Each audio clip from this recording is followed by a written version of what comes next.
It's 2023 and you've just redeemed your Oldschool Runescape membership. Now you've got this humongous map, hundreds of quests to complete, dozens of skills to train. Where on earth do you start? In this video, we're going to answer that question. Transportation. It's a big world and you're going nowhere fast if you don't unlock ways to navigate the map quickly. Straight out of free-to-play, there are ways to navigate this whole new world. You can simply walk around, but it's slow. You can use teleport tablets and jewellery, but it's expensive early on. You can use minigame teleports, but they have a 30-minute cooldown. And you can use boats. They're still kind of slow and they cost some money. The Tree Gnome Village and the Grand Tree quests unlock spirit trees and gnome gliders. They are both free methods of transportation and take you across the entire continent. Plague City and Biohazard unlocks the Ardoin teleport and is a requirement to unlock the Ardoin cloak, which also gives you a teleport. Fairy Tail Part 1 and the first chapter of Fairy Tail Part 2 unlock the best transportation network in the game by far. They're the fairy rings. These fairy rings reach every part of Oldschool's world, and it's definitely something worth unlocking. Every new member should work towards these things. Combine the Arde cloak, which teleports you near a fairy ring, with the fairy rings, and you can travel anywhere you'd like really quickly. Train the agility skill using the rooftop courses. The agility skill itself makes your run energy recharge faster, and it unlocks shortcuts throughout the world. And doing the rooftop courses specifically are important because it lets you collect marks of grace, which are used to purchase the graceful outfit, which also recharges your run energy faster, letting you run for much longer. Training agility and getting the graceful outfit, along with unlocking all the transportation quests, makes navigating this huge world much easier, and it's something all new players should strive towards. Now let's move on. Assuming you've become a member with low stats, maybe you have a pretty new account, or perhaps you completed free to play and you have level 40 or 50 stats. Regardless, when you become a member, you're going to want to get easy XP from completable quests. These quests include the Waterfall quest. It's a classic RuneScape quest. It has no requirements to complete and gets you over 13,000 XP in strength and attack when you complete the quest. If you had 1 attack and strength when you started this quest, when you complete it, you will instantly get 30 attack and strength. It's worth doing. The Witch's House quest is another short quest that can be completed at low level, but it does require you to fight some creatures.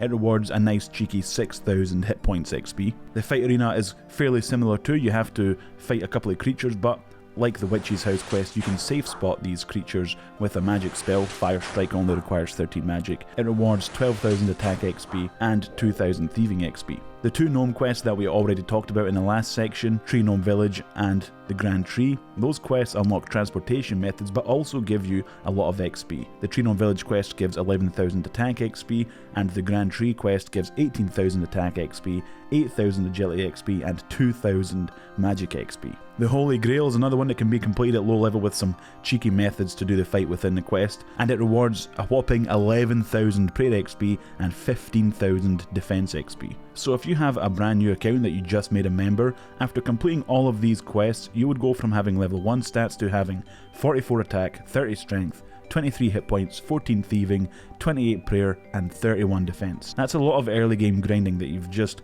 bypassed by completing all these quests. The 6 quests that I just listed are the main ones that give a big reward for very little requirements, but there's a bunch of quests that you can complete early on for good XP or for good unlocks. Here's a quick list that I wrote up, but there's also an activity advisor in the game. Clicking on this button, it recommends quests to complete and gives a short reason as to why you should complete that quest. It's a work in progress from Jagex. Hopefully it gets better in the future, but if you're looking for a quest to complete, this can tell you what to do. Money making. For regular Oldschool Runescape accounts, you're going to need a lot of GP to buy gear, teleports, supplies, and whatever else you need during your adventures. It's important to make money, even more so if you're using in-game bonds to supply your RuneScape membership. Here are 3 recurring money making methods that you can do when you log in each day to help build up your bank balance. Buying battle staves from Zaf. This requires the Varrock diary to be completed, and the higher the tier you've completed of the diary, the more staves you can buy, meaning more profit. Complete the Varrock medium diary to make it worth your time. That way you'll make 35k in about 1 minute every single day. To level up the farming skill, players do something called farm runs. It means travelling to a bunch of different farming patches throughout the world to either plant or harvest their crops. The most profitable thing to grow when farming are herbs, and you can also grow some hops to make more GP. Farming Runarweed only requires 32 herblore, and you can net about 150 to 210k GP in less than 10 minutes. If you add in hops to your run, you can farm jute fibers for an extra 80k GP for about 5 minutes of your time. Farm runs are something you can do multiple times per day, not just once per day, so you can increase your daily GP gain significantly by doing multiple runs per day. And the final one we're going to mention is managing miscellanea. It requires a bunch of quests to be complete, but after completing them, you get the full benefit of this minigame. If you were to do these 3 recurring money making methods once per day, for over 20 minutes of your time after you log in, you can make over 350k GP. The profit will go up with the better Varrock diaries completed, and with more farming patches unlocked through questing and leveling. The OSRS wiki has a list of even more recurring money makers that you can unlock, and just below that list there's another list with actual money making methods. This list of money makers shows the requirements, the estimated GP per hour, and even the intensity level. The higher level your account, obviously the better money makers you can unlock, but assuming you're a new member, you're lower level, let's highlight a few that are worth a shot. AFK money making. If you're watching movies or TV shows and you're looking for a good second monitor, minimized or mobile money making experience, Smith Cannonballs. It's a super AFK early money maker and only requires the completion of the Dwarf Cannon quest, which is super easy, and 35 smithing. Its GP per hour is only like 110k, but it's one of the most AFK-able activities within RuneScape, only having to click every 2.5 minutes. But my personal favourite AFK moneymaker is stringing longbows. Level fletching to 55, which is quite easy, then begin adding bowstring to maple longbows. You just buy maple longbows unstrung from the Grand Exchange, you buy the bowstring from the Grand Exchange, combine them, then sell them. You get over 100k fletching XP per hour and make over 200k GP per hour. It isn't as AFK-able as cannonballs, but you're making much more money and you're getting a lot of XP. Once you get to level 70 fletching from doing this, you can move on to stringing new longbows, which is more money and more XP. Then eventually 85 fletching, you can move on further to stringing magic longbows, and it's all super low input AFK-able. But ultimately, AFK moneymakers are always going to be lower GP per hour than other money making methods due to the low amount of effort required. I recommend making money from AFK methods while you're not really focused on old school RuneScape. Combine that with the recurring money making methods after you log in. Your bank value will increase significantly if you do these things. But if you're looking for some dirty, quick and easy GP that has no requirements, doesn't give you any XP, you can tan Dragonhide. You can make between 300 and 500k GP per hour. That's a lot of GP for needing 0 levels, but it doesn't give you any XP in the slightest, so you're not leveling anything up, and it can be quite dull. Leveling up while making GP is my favourite way of earning gold. You get to make money while progressing your account, and I definitely recommend that for lower leveled accounts who need GP and stats. The magic skill is one of the most important in RuneScape, and it can also be the source of a lot of good money making methods. One way to level up early on while making GP is to make teleportation tablets. You can use a maxed player's playground house on world 330 at Remington, and you start off making Varrock teleport tabs at level 25 magic for roughly 100k GP per hour along with 25k XP per hour. And at level 40 magic you can move on to make house teleport tabs for over 250k GP per hour while still getting about 30k XP per hour. Training the smithing skill using the blast furnace minigame is an incredible way to make gold while leveling the smithing skill. It's quite high intensity, but just look at this table. Making iron bars can be up to 280k GP per hour and requires only 15 smithing. At level 30 smithing, that basically doubles. If you want to level smithing, do this with the blast furnace. You will be rich in no time. Rune crafting can be leveled while making good GP. At level 27 rune crafting you can make cosmic runes, and at 44 rune crafting you can make nature runes, and gathering skills like mining, woodcutting and fishing all make you GP as you train them, as long as you bank and sell the resources that you've gathered.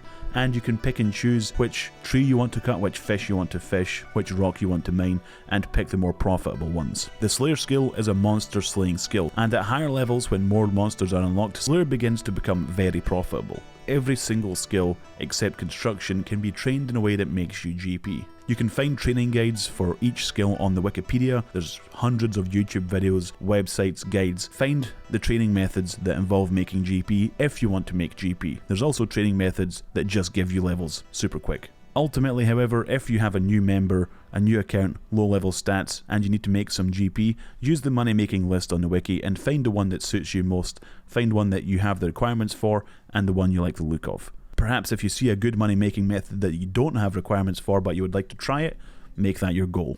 Which moves us on to goals. After working your way through this early membership guide, it's time to think about what comes next. It's time to work towards RuneScape's mid-game. So let's start off with some gear goals. The Fighter's Torso. This is an item that you can purchase from the Barbarian Assault minigame, which is a minigame where you defeat waves of monsters in a unique way. The Torso requires 40 defense to equip and gives an incredibly good strength bonus, equivalent to gear that costs tens of millions of GP. The Helm of Net is not. This helmet is incredibly useful and will be your go-to melee helmet for a long time, since it provides decent defense stats comparable to a Rune full helmet, but also gives a +3 strength bonus and +3 prayer bonus. It does require 55 defense to equip and the completion of the Fremenic Isles quest. Barrow's Gloves. These gloves are some of RuneScape's best pieces of gear. They provide attack bonuses for every single combat stat and have a +12 strength bonus too. These are a must-have, but require the completion of the Recipe for Disaster quest, which has 8 sub-quests within it and has a very wide range of requirements to complete it. However, it should be one of your first long-term goals to complete this giant quest and get these Barrow's Gloves. They're very powerful and versatile. The Dragon Defender. This, much like the last 3 pieces of gear, is very important to get for melee combat due to its high strength and attack bonuses. It requires access to the Warriors Guild, which means you need to have your strength and attack levels come up to a total of 130, but the Defender itself requires only 6 to attack to wield. There's a little minigame in there where you have to defeat suits of armor for tokens, and you take those tokens and fight Cyclopses that drop the Defenders. The Dragon Scimitar is the best scimitar in the game and will be your go-to melee weapon until you get an Abyssal Whip. To wear it, you need 6 to attack and to complete the Monkey Madness quest. This quest is listed as a master quest, but its requirements are pretty low, and although it's a very long quest, it's still possible to complete with fairly low stats. The Fire Cape. This is arguably the hardest piece of gear to get in this list due to its difficult combat challenge. To get a Fire Cape, players have to fight their way through 63 waves of enemies before fighting the final boss Jad. For experienced players, this challenge isn't a huge deal anymore, but for people who have never done it before, it is a genuine challenge, but one worth conquering. For the second best melee cape in the game, you will use this Fire Cape for months and months, potentially years. Those are 6 pieces of gear that are incredibly important to every RuneScape account, and they should be a goal of yours to get them. The Slayer Helmet is another piece of gear worth getting. You need 400 Slayer points, 55 crafting, and a black mask which costs about 1 million GP. When using it to train Slayer, it's the best helmet as it provides a 16% melee boost, and it can be upgraded to provide a 15% range and magic boost too. But it's only useful when training Slayer. Otherwise, your Net is Not helmet mentioned before will still be the best thing to wear. Another combat oriented goal is unlocking the Piety Prayer by completing the King's Ransom quest and the Night's Waves training grounds activity. This prayer has high requirements to use, 70 prayer and 70 defense, but it is absolutely worth making a goal because it's an insanely powerful prayer. Now for some less combat oriented goals, you can do some diary completions. I'd recommend starting off by completing every single medium diary. Each diary completion rewards players with a unique piece of diary equipment, some XP lamps, and with unique buffs that can sometimes be very beneficial. Each diary has a set of requirements to be complete, so it gives players skills to level up and quests to complete as a goal. And since I heavily recommended to farm herbs, doing herb runs as a good source of money making, a good goal would be to unlock more herb patches. Only about 50% of the herb patches are available without having to complete any quests. The rest of them are unlocked via quests, and the more you can access, the higher your profit per herb run. And for a final non-combat oriented goal that you can have, is completing all of the Zaya Favor. Zaya is a whole other continent on RuneScape with lots of content inside it. Doing certain activities within each area of Zaya unlocks Favor for that area, and with Favor comes more useful content including Blood Rune crafting, the Farming Guild, the Woodcutting Guild, Angler Fishing, a Lizardman boss, and more things. It's worth at some point getting 100% Favor in each house. So that's it, you've just become a member and you've found this video what to do as a new member. Hopefully you've got a good idea now. I'd recommend watching my 2-part series called Maintaining Membership, where I use a new account to try and make enough GP to buy a bond, while trying to progress the account at the same time. You might find it useful and enjoyable. Goodbye.